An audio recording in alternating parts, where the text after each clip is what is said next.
శ్రీమాత్రే నమ. జయ గురు దత్తాత్రేయ నమ. ఈ వీడియోలో మనం ధనుసు రాశి వారికి మార్చి 9 నుంచి 15 మధ్యలో జరగబోయే వార ఫలాలు పరిశీలించినప్పుడు ఈ రాశి వారికి ఈ వార ప్రారంభంలో తృతీయ స్థానం అందే శని రవి కలయిక, ఇది ఒక విధంగా అదృష్ట యోగం లాంటిది. అంటే ధనాధిపతి భాగ్యాధిపతితో కలిసినప్పుడు మరి మీ యొక్క గురువు, తండ్రి లేదా దైవ సమానులైన వారి ద్వారా కానీ ప్రభుత్వం వల్ల కానీ మీ కుటుంబంలో ఉన్నటువంటి సమస్యలు పరిష్కరించడానికి, అలాగే మీ యొక్క అభివృద్ధికి సహకరించే విధంగా అనుకూలించే అవకాశం ఉంది. మీరు ఏదైనా ఒక ప్రభుత్వ సంస్థలో నామినేటెడ్ పోస్టుకి ప్రయత్నం చేస్తున్నా, లేదా మీరు ఆల్రెడీ ప్రభుత్వ ఉద్యోగంలో ఉంటే అభివృద్ధి కొరకు, ట్రాన్స్ఫర్ కొరకు ప్రయత్నం చేస్తున్నా, ఈ వారంలో మీరు ప్రయత్నం చేస్తే కంపల్సరిగా మీ యొక్క ప్రయత్నం నెరవేరే అవకాశం ఉన్నది. ఇక ముఖ్యంగా చతుర్థ స్థానంలో శుక్రగ్రహ సంచారం, మరి షష్ఠ లాభాధిపతిగా మీకు రుణాన్ని, అప్పుని తొందరగా ఇప్పించే గ్రహం శుక్రగ్రహం చతుర్థ స్థానంలో ఉచ్చ స్థితిలో ఉండి వక్ర గమనం పొందడం జరిగింది. ఈ కారణం వల్ల ఏంటంటే మీరు ఏదైనా ఒక ప్రాపర్టీ మీరు కొందామని ప్రయత్నం చేసి ఏదో కారణాల వల్ల దాన్ని ఆగిపోయి ఉంటే ఈ సమయంలో మీరు అది తిరిగి మళ్ళా బేరం అది కూర్చుకుంటే ప్రాపర్టీ కొనే అవకాశం ఉంది. అలాగే మీరు ఏదన్నా ప్రాపర్టీ అమ్మాలన్నా కూడా ఇది మీకు సహకరిస్తుంది. దానికి రుణ ప్రయత్నం కూడా, ఏదైనా రుణ ప్రయత్నం గతంలో ఏదన్నా ఆగిపోయినటువంటి ప్రయత్నం తిరిగి ప్రారంభమవుతుంది. పోగొట్టుకున్నది ఏదైనా తిరిగి పొందగలుగుతారు ఈ గ్రహస్థితి వల్ల. ఇక ముఖ్యంగా బుధుడు ఈ రాశి వారికి సప్తమ దశమాధిపతిగా చతుర్థ భావంలో నీచ స్థితి పొందుతూ నీచభంగ రాజయోగాన్ని కలిగి ఉన్నారన్నమాట.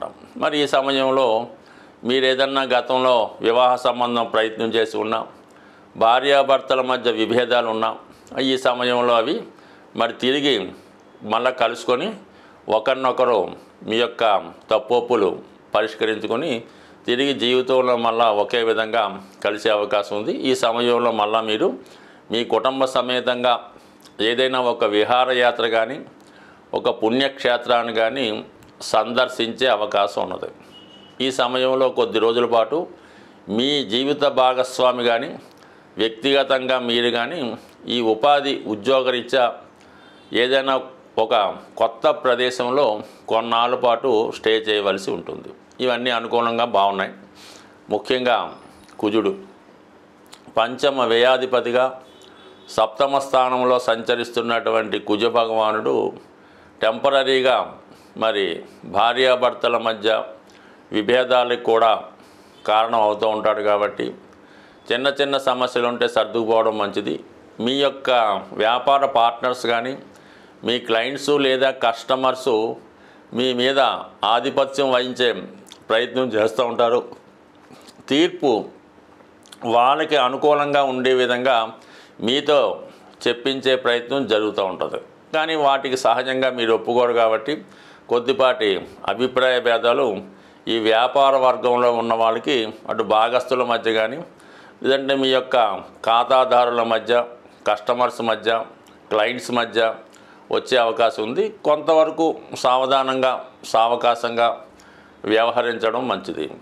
ఇక మనకి గురువు 6వ స్థానంలో సంచరిస్తూ అర్ధ త్రికోణాన్ని శుభపరచడం వల్ల ఆర్థిక పరమైనటువంటి సమస్యలు ఏవైనా ఉంటే ఈ సమయంలో అవి రుణ రూపంలో సర్దుబాటు అయ్యే అవకాశం ఉంది. కాబట్టి ఎంత ఎక్కువ మొత్తం కావాలన్నా ఈ సమయంలో మీ రుణ ప్రయత్నం ఫలిస్తుంది.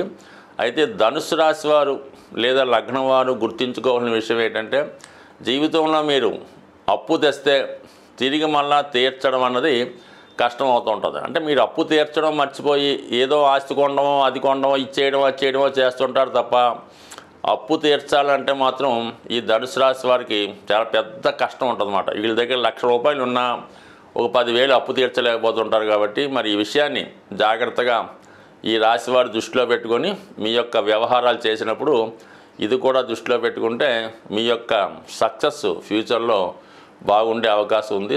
సాధారణంగా ఇప్పుడు ఉన్నటువంటి గ్రహస్థితి ప్రకారం ఈ వివాహ విషయంలో వివాహ ప్రయత్నాలు చేస్తున్న వారికి చాలా ఇబ్బందులు ఎవరైతే ఎదుర్కొంటున్నారో, ముఖ్యంగా అమ్మాయిలకి ఈ రాబోయే మార్చి 14వ తారీఖు పౌర్ణమి రోజు, ఇది చాలా ఇంపార్టెంట్గా ఈ పౌర్ణమి రోజు ఎవరైతే అమ్మాయిలు కానీ ఎవరైతే పెళ్ళికి కావాల్సినటువంటి అమ్మాయిల తల్లిగారు కూడా ఈ పరిహారం పాటించవచ్చు. ఆ రోజు అమ్మవారి ఆలయంలో లేదంటే మీ గృహంలో అయినా పర్వాలేదు, చక్కగా పాయసం అంటే కొత్త బియ్యంతో ఆవు పాలతో పాయసం తయారు చేసి అమ్మవారికి నివేదన చేయడం వల్ల ఆ ప్రసాదాన్ని కనీసం ఒక 2-3 ముత్తైదువుల కన్నా ప్రసాదంగా పెట్టడం వల్ల, మరియు ఆ పౌర్ణమి రోజు సాయంకాలం పూట చక్కగా లలితా సహస్రనామాన్ని పారాయణ చేయడం వల్ల అమ్మాయిలకి వివాహం తొందరగా జరిగే అవకాశం ఉంటుంది. అలాగే చాలా వరకు ఈ గృహంలో ఆగ్నేయ భాగంలో, అంటే మీరు అద్దెకున్నా లేదంటే సొంత గృహమైనా ఆగ్నేయ భాగంలో దోషం ఉన్నప్పుడు, అంటే నూతులు కానీ గోతులు కానీ టాయిలెట్స్ కానీ సరిగ్గా మెయింటైన్ చేయనప్పుడు, మరి ఈ ఆగ్నేయ దోష ప్రభావం వల్ల మీ కుటుంబంలో ఉన్నటువంటి స్త్రీలకి అనారోగ్య సమస్యలు, యజమానురాలకి అలాగే అమ్మాయిలకి వివాహ సంబంధాలు కుదరకపోవడం, కుదిరిన పెళ్ళైనా ఏదో కారణం వల్ల పుట్టింట్లోనే స్థిర నివాసం ఏర్పరచుకునే విధంగా ఈ ఆగ్నేయ దోషం ఇబ్బంది పెడుతుంటుంది. కాబట్టి మరి అది కూడా వీలైతే సరి చేసుకుంటే మరి మీ కుటుంబంలో అమ్మాయిలకి వివాహం జరుగుతుంది. ఇక అబ్బాయిల విషయంలో వాళ్ళు ఏ పని చేయకుండా ఇంట్లోనే తిష్ట వేస్తూ మరి చదువు పూర్తయినా కూడా ఉద్యోగానికి వెళ్లకుండా ఉన్నవాళ్ళు మీ గృహంలో ఈశాన్య భాగంలో దోషం ఉందేమో గమనించండి. ఆ ఈశాన్య భాగంలో దోషం ఉన్నప్పుడు కామన్గా మీ మగపిల్లలు ఎందుకు పనికి రాకుండా, అంటే మంచి చదువు ఉంటుంది, మంచి బుద్ధిమంతులై ఉంటారు, కానీ ఉద్యోగ ప్రయత్నాలు చేయరు, వచ్చినా కూడా అవి సరిగ్గా నిర్వహించలేకపోతుంటారు. కాబట్టి ఈ ఈశాన్య దోషాన్ని సరి చేసుకోవడం వల్ల మీకు సంతానం మగపిల్లలు అభివృద్ధిలోకి వస్తారు. ఆగ్నేయ దోషాన్ని సరి చేసుకోవడం వల్ల అమ్మాయిల యొక్క సమస్య పరిష్కారం అయ్యే అవకాశం ఉంది. సాధ్యమైనంత వరకు ఇవి చూసుకుంటూ చిన్నపాటి రెమెడీలు చేసుకోవడం వల్ల కంపల్సరీగా మీకు ఈ వివాహంలో ఉన్నటువంటి సమస్యలు చాలా వరకు తొలగే అవకాశం ఉంది. అలాగే కామన్గా ఈ పౌర్ణమి రోజు సత్యనారాయణ స్వామి వ్రతం చేసుకున్న, లలితా అమ్మవారికి లలితా సహస్రనామం చదివి కుంకుమార్చన చేసుకున్న చాలా వరకు ఈ సమస్యలు మీకు సాల్వ్ అయ్యే అవకాశం ఉంటుంది. అంటే మిగతా రోజులు చేసిన పరిహారం కన్నా ఈ పౌర్ణమి రోజు చేసే పరిహారానికి ఎక్కువ ప్రతిఫలం ఉంటుంది.